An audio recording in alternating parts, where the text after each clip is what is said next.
Hey guys, so I want to take a second to share with you how to utilize social media to do relational ministry. Okay, and it's important for a few reasons. One is because it's a quick way to connect. Sometimes you don't have time to always do coffee shop visits and one-on-one meetings because you are busy in life as well. So it's a quick way to just connect, to remind them that you're thinking about them.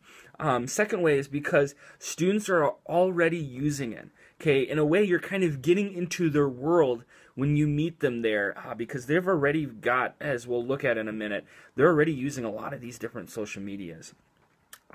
Thirdly is because some students actually prefer it. I know of students who I have called and nothing will pick up, and then I'll send them a text and they'll reply back 1 second later. It's like they just don't want to talk on the phone, but they would prefer to use this means of communication. And then finally, it's a gateway for you as a leader to stay informed and continue to cultivate deeper relationships outside of Wednesday nights. And so, as we'll see, this is a way for you to see what's going on in the life of your students. As they're sharing with you on what's going on in person, you also get to see things that happen throughout the week. And remember that your reach is not just on Wednesday nights, but it is also throughout the entire week. You should have impact in their life during the week as well. So I'm going to take some time here to go through just a few different forms of social media, websites, and apps, and I want to highlight just a few specific ones that could be great connecting points for your small group. So the first one I want to talk about is texting. Now, even though this isn't really a social media, I put it on here because any student who has a cell phone is probably, this is probably going to be your absolute best way to communicate with them. I mean, like I said, many will not pick up a phone call, but I cannot think of a student who hasn't texted me back within an hour, even during the school day. And I know I've heard stories of students who have full-length conversations through texting, sometimes that so much so that they deem it so important they will put their phone in a Ziploc bag and take it into the shower with them to continue the conversations. So if you find that most of your students have a cell phone, texting is something you probably want to try and get into the habit of doing, especially if you have that availability. Most cell phone plans come with unlimited texting nowadays. Plus, it can be a great bonding opportunity with your own children by having them teach you how to text if you don't know how to do that. And your kids will eat that up. I get to teach mom and dad how to do something. So I encourage you to really consider texting.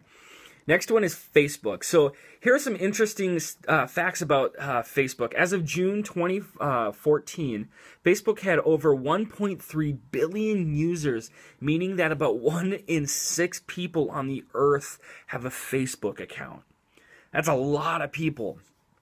And if you notice that every 60 seconds on Facebook, there is 510 comments posted, 293,000 status posts updated, and 136,000 photos uploaded.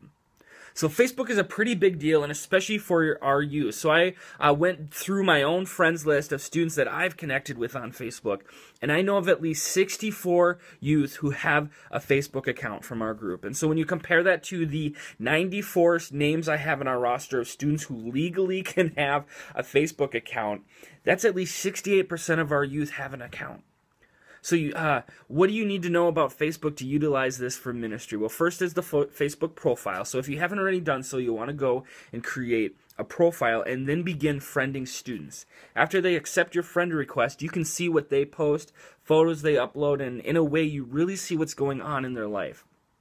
Students share everything and anything. So when they break up with their boyfriend or girlfriend, you're going to know about it in a post, a relationship status update, and then the 30 friends who are sending their sympathies or even their support for that breakup.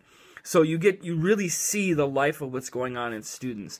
As a leader, you can easily go to their wall and write things like, hey, it was great to see you on Wednesday, or wish them happy birthday, or even like statuses that they post on things like they just got their driver's license. So it allows you to stay involved in their life outside of Wednesday nights as they do online life.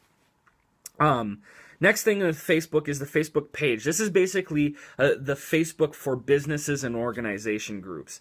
I'm not going to share too much about this other than I encourage you to go and to like the Crossview Student Ministries page at facebook.com/CVStudentMin. So there we have all of our photos from all the events and trips we've done, as well as we post program and event updates. And getting people to like post from pages significantly promotes the event or whatever the post is trying to share.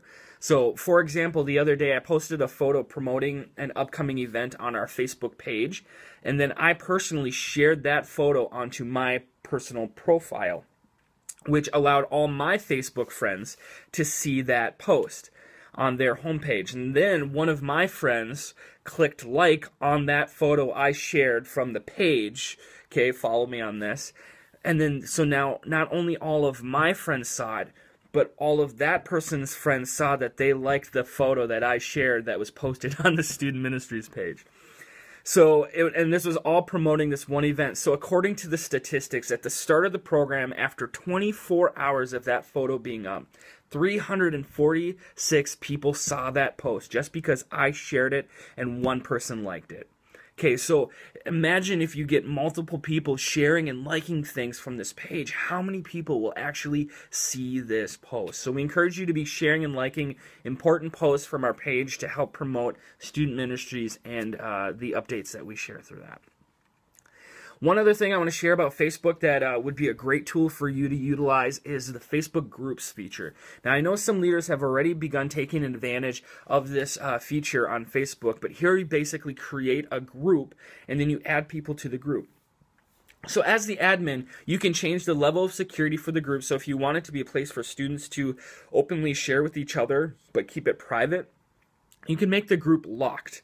And this is a great place to also send reminders to the whole group at the same time saying, hey, don't forget about the pizza party tonight at Joe's house. Or, hey, we'll see you tonight at youth group. Those kind of things allow you to just share it to the group, and then they get a little notification saying that you posted to the group, and then they can see it as well. So I invite you to go ahead and create a Facebook group for your small group and invite everyone into that group and let the conversation begin.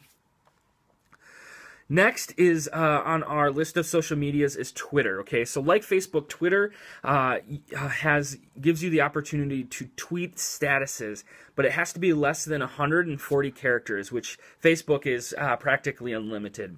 So again, looking through my list of those I follow on Twitter, I know of about 62 students from our group who have a Twitter account, making this about 65% of our group. So something to know about, even though many of the students have both a Facebook and a Twitter, there's a good handful of students that don't have Facebook. They only use Twitter, and they might use some of these other social media stuff we'll talk about later, but there's a good handful that only use Twitter on a regular basis. In Twitter, you can favorite people's tweets. You can even retweet them, which means basically you're sharing what they tweeted. You can also directly connect with them by putting their name in your post. So you put the @ symbol and then whatever their username is. And then it gives them a notification saying that so-and-so mentioned you. But know that this Twitter is public, so everything you post is public. They do have a private message feature, but from what I understand, nobody actually uses that feature. But just to know that Twitter, everything is public. So moving on to the social networks, Google Plus profiles. This is basically Google's version of Facebook, and it has great potential, but there isn't enough users here yet still. So I'm not going to say much about this, but I do want to mention the Google Hangouts feature. In order to use this, you do need a Google profile, as well as a webcam microphone on your computer. They have apps you can use on your phone, your tablet. What's really cool about this is, depending on your group dynamics, this could be a great tool for when students head off to college or during school breaks when you're not going to really be able to see them, or if you have some activities you want to do, like a Bible study or a game maybe you have an idea for. But a Google Hangout is basically an online video chat like Skype or FaceTime, but it allows you to do this with 8 people together at the same time.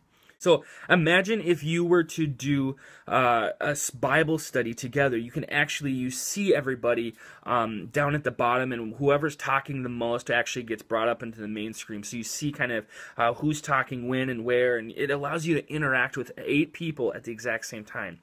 So it might be hard to actually encourage students to create this account, but I do think that this Hangout feature could be a good, useful tool given you have the right group dynamics. The next one on the list is Instagram. Now, Instagram is basically a profile for your photos, and even you can share some short 15-second videos. Through Instagram, you share a picture, which most of the time ends up being one of those in the moments of life selfies at that game or that concert you're at. But basically, you take the picture, you throw a few words with the photo, and you post it, and it shows up on people's feeds in front of everyone who follows you. It has capabilities of sharing these photos straight to your Facebook and your Twitter accounts, which is a pretty nice feature. I use that all the time. But again, looking at my list of those I follow on Instagram, I know that 71 students from our group have an Instagram account, making that 75% and the most popular social media avenue for our students. Okay, and this I do know is that there are a lot of students who have an Instagram account but do not use Facebook or Twitter. Okay, all they use is Instagram, and this is very specific, I noticed, for our younger students as well, that they have an Instagram but they don't have any of the other ones. So in a way, there's a whole different crowd of people here that isn't using other places that we need to recognize. And because of this, if there's something important I need to communicate, I will actually take a screenshot of my Twitter post that I just had, and then I'll share it on Instagram so they actually see the Twitter, so I don't have to reword things. But we cannot forget the Instagrammers in that. The last one I want to talk about is Snapchat. And so even though this is a little touchy of a subject for some, I need to mention this because it is the most common social media for young people today and is at least the second most popular app by our own group, following very closely to Instagram. So Snapchat is an app where you take a picture or even a video and then you send it to people. Now when they receive it, they only get a few seconds to see what you sent them, and then it blocks them from accessing it ever again. Now, some people will say that it deletes the post, but I'm a believer that once online, always online mentality. But this is where the issue comes in of some very inappropriate things being shared through Snapchat and essentially becoming hidden after that inappropriate post was shared. It becomes hidden as it is blocked from anybody else seeing it again. So should you choose to be a Snapchatter, I encourage you to tread carefully, be responsible, know who you are Snapchatting with, just avoid any of those situations. I'm one of those people who believe, too, that for any social media, when it is used appropriately, it can be a great thing and a great tool to use. So I just encourage you, if you're going to be that person, just make sure that you're doing it with the right people and you're being appropriate, and then you shouldn't have any problems. So I encourage you to be engaging in these social medias, but know that I'm not forcing anybody to do all of them, and by no means would I expect anybody to be in all of them. But I do encourage you to see what students are using on a regular basis. This could be a quick way to connect with them and just as easy to get into the world and know what is going on in their life. And I just want to encourage you that don't be offended if they don't accept your friend request. However, I do give you permission to be skeptical of what they might be posting. But just, that's just the way of life. But if you do have any questions on how to create an account or how to do something through one of these sites, don't hesitate to let me know, and I can walk you through pretty much just about anything. So that being said, take advantage of this great opportunity to utilize social media for building relationships in your ministry.